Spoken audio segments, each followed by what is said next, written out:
too, that our hearts may be encouraged, being knit together into love. God's encouragement is key to our churches. It has to be key to our churches. You know, we've put out a lot of videos as churches, as a church body of Drover Cowboy Church. We put out a lot of videos on Facebook. Those videos have been there for a purpose. That was to encourage one another. That was for you to be able to see other people who are going through the same trials you're going through and know that they're making it. They're living life. They're still strong in their conviction of their faith. That was the whole point of that. And here's the thing. That is one of the key things about our churches. Hebrews 10, 24 to 25. Let us consider how to stir up one another to love and good works, not neglecting to meet together, as is the habit of some, but encouraging one another, and all the more as you see the day drawing near. Guys, this is why this day is so important to me. Look, from the heart of your pastor, the church was meant to meet together so they could encourage one another. For 2 months plus, we have been getting told by the world that the church meeting together was not essential.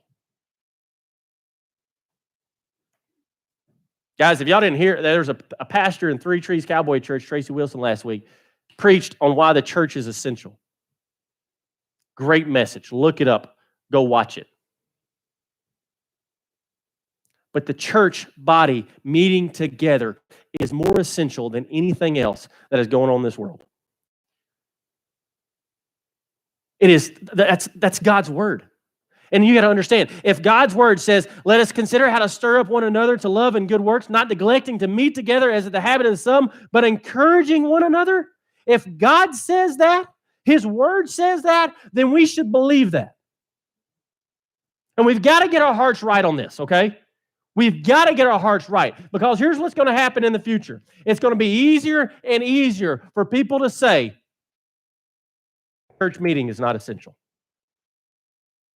But it is.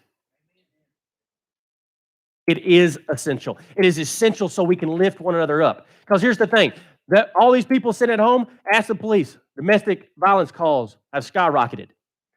Overdose calls have skyrocketed. Suicide calls are skyrocketing. Okay? Why is that? Because people have put their faith, and I talked about this last week, they have put their faith in things that are not of God. And when those things crash down around them, they need a place to put their faith. Us being able to meet together is here to encourage us that our faith is not in vain. It's here for us to encourage one another that we are not here for a vain purpose. We are here for a purpose, and that is to honor God, worship Him, learn His word, equip the saints, and go out and share that. And what has the devil done? He's locked us down in our homes. Yeah, we got media. Yes, the church body is not this building. But God said it was essential that this church meet together to encourage one another. Guys, that is my heart. Paul did not expect to see these churches again. And the last thing he does is encourage them. That should tell you something. How does that apply to us? Well, that applies to us because we are the church. Now, is Paul going to come by Drover Cowboy Church and encourage us? No, not in this way. He does for the last few weeks in Acts, few months, year, whatever we've been in Acts. He does through God's word, okay? But Paul isn't going to come walking through here in his long flowing robes and say, hey, I want to encourage you and keep you going. God uses the people of the church to encourage one another. So here's the application part of this. And you need to hear this, because we need to understand that when Hebrews 10, 24 and 25 says, encourage one another, there is in times of stress or in times of conflict, in times of trial, he's talking to each and every one of us. We are to encourage one another. I pray, I beg you, that whether you're sitting in this church today, you're on the internet watching us, wherever, that this week that you spend some time encouraging somebody. Pick up the phone and call them.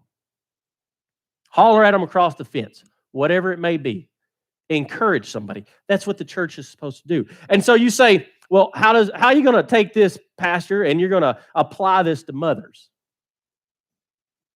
Well, I worked on that last night. All right. I kind of got a bridge for that. Y'all ready? It's Mother's Day.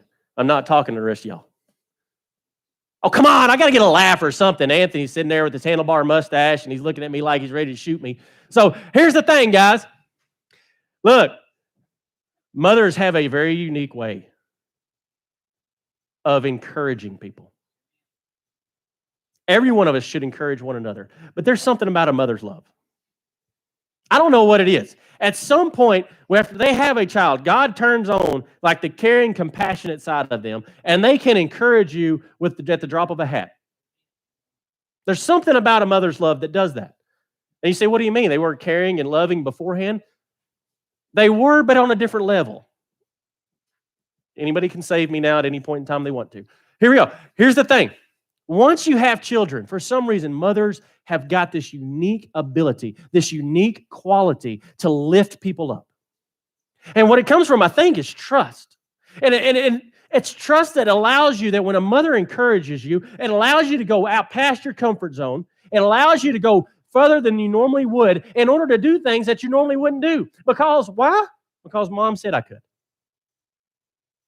Moms, y'all have a unique ability to encourage folks, whether in your family or whether at this church, whether online, whether on the phone, that nobody else does. There's something about the meal that mom makes when you're stressed out after a long day of work. They'll let you relax and go to sleep like never before. And that applies to wives too. Wives can do that as well.